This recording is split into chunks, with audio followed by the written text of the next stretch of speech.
Treinamento de alta intensidade intervalado. Abreviação em inglês. HIIT. H-I-I-T. Então é aquele treino que você faz um exercício muito intenso, descansa. Um exercício muito intenso, descansa. Então essa alternância é o que a gente chama de HIIT. A gente faz giros curtos, forte, fraco, em bicicleta. A gente faz em corrida. A gente faz em aula de treinamento funcional, em aula de circuito, aula de step.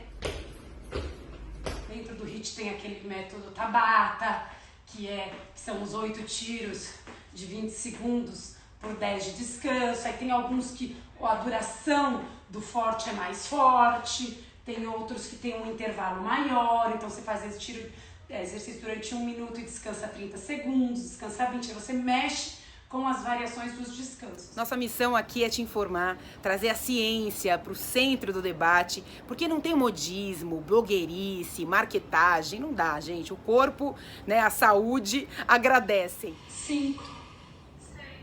Você leva a sua frequência cardíaca lá para cima. Você pode fazer tanto em exercício aeróbico, então você melhora muito a sua parte cardiovascular e também parte de força. Quem vai nos ajudar hoje é o médico do esporte, o Rodrigo Brocheto. Ele é um exercício que em pessoas que já treinam, que já são ativas, ele pode ser feito e deve ser feito, mas nos sedentários a gente tem que se preocupar um pouquinho, tá? O ideal seria a gente testar essas pessoas antes. É um treino legal, mas é um treino onde você tem que estar bem preparado para ele. Então, principalmente pensando em algumas coisas. A segurança cardiovascular, por ser um exercício intenso, a gente precisa ter certeza que o coração está adequado para receber aquele exercício. A parte de articulações e musculatura, tá? Então também por ser um exercício intenso, eu tenho que ter certeza que essa sobrecarga articular e muscular ela vai ser adequada. Então pensando numa pessoa totalmente sedentária,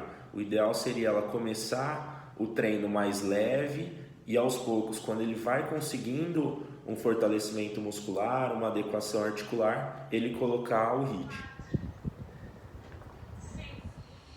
6, são 10 aqui porque é unilateral. Tá? Se a gente coloca o HIIT direto para uma pessoa sedentária, corre o risco dela se machucar e aí ela desistir do exercício. Tá? Então a gente sempre começa gradual e coloca o HIIT ao longo do tempo.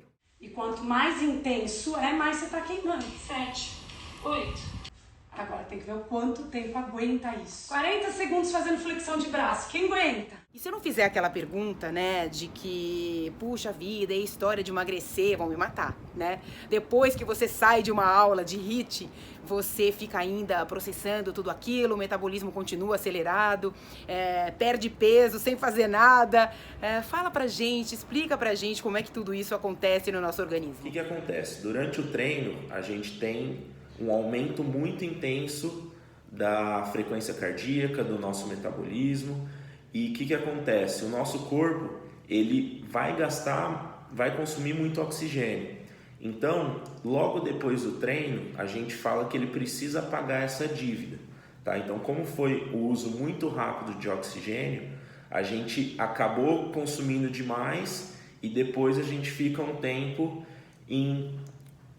respirando mais rápido, né, com uma frequência respiratória mais rápida, porque a gente precisa recuperar esse oxigênio que a gente gastou.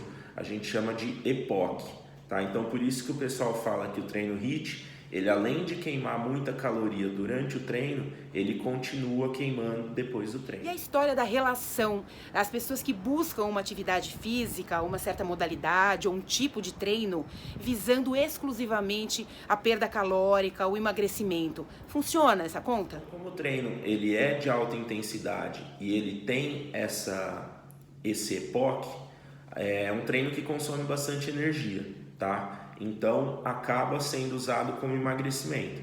Mas a gente tem que pensar que para emagrecer é uma balança. Então a gente precisa gastar mais do que a gente consome. 1, devagar. 2.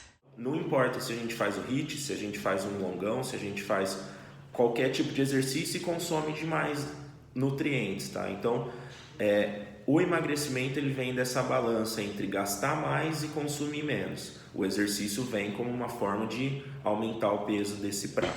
Então não fiquem preocupadas com o quanto de caloria que se gastou num treino.